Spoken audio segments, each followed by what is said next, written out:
नमस्कार दोस्तों, आप देख रहे हैं अपना न्यूज और अपना न्यूज में आप सभी का स्वागत है।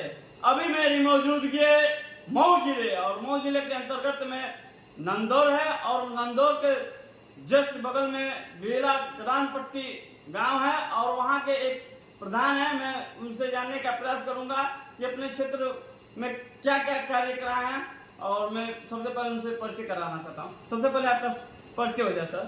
सुशील भगत, बेला गदान पट्टी जी। प्रधानपति बेला गदान पट्टी। सर ये किस जिले में पड़ता है? मऊ जिले में। जी।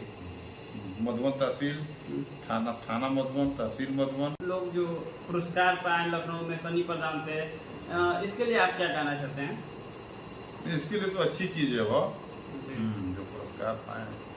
और प्रधान जी, आपके कार्यकाल में कितना काम हुआ, थोड़ा बताइए। हमारे कार्यकाल में बहुत अच्छा काम हुआ है। जो पिछले कार्यकाल में काम हुए थे जी। उसकी अपेक्षा हमने बहुत अच्छा काम कराया। जी। हाँ।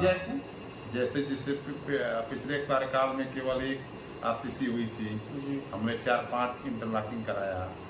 2-3 प्रस्तावित हैं अभी करने के लिए।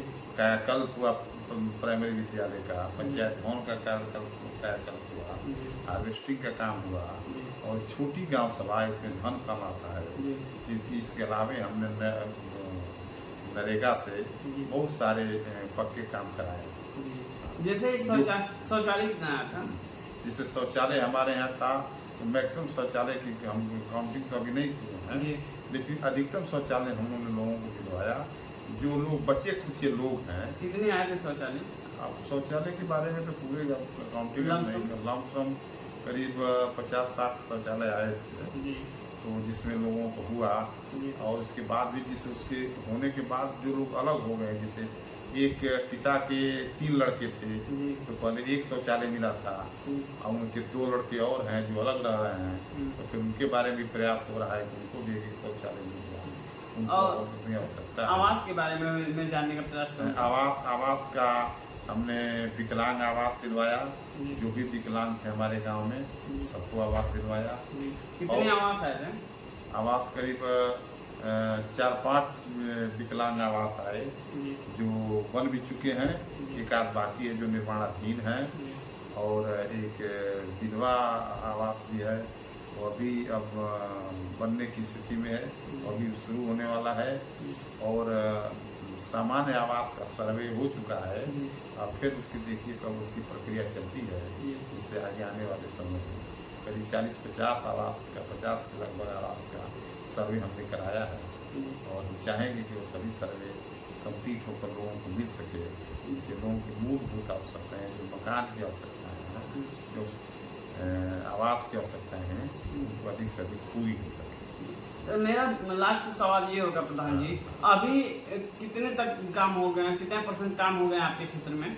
अब हम तो परसेंटेज तो हम लोगों का बहुत नहीं है। लमसम बताइए। परसेंटेज नहीं है, जिससे हम लोगों की गाँव सभा छोटी है जी। उसमें धन कम आता है जी। तो जो पैसा आया उससे प्राथमिकता थी गवर्नमेंट की कि पहले विद्यालय का कायाकल्प कराया जाए, तो उस पैसे से विद्यालय का कायाकल्प कराया गया।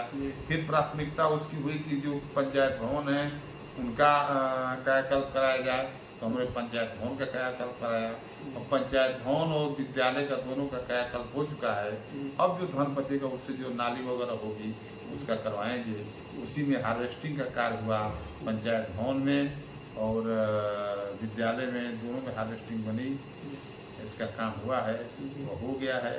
और अब समय बचा है। देखिए अगर कुछ धन अगर मिलता है तो और जो काम बचे होंगे उसको हम करेंगे। तो प्रधान जी, मैं ये जानने का प्रयास करूंगा कि कितने अभी काम बाकी हैं? बाकी तो बहुत काम बाकी है। कैसे कि हमारे पिछले गांव सभाओं में, पिछले कार्यकालों में कोई काम पक्के काम के नाम पर नगण्य था, कोई काम ही नहीं हुआ था। नहीं, आपसे बता रहे हैं कि केवल एक आरसीसी हुआ था और पूरे 5 साल के कार्यकाल, पिछले 5 साल कार्यकाल में हमने अपने कार्यकाल में कम से कम 4-5 आरसीसी या इंटरलॉकिंग कराया।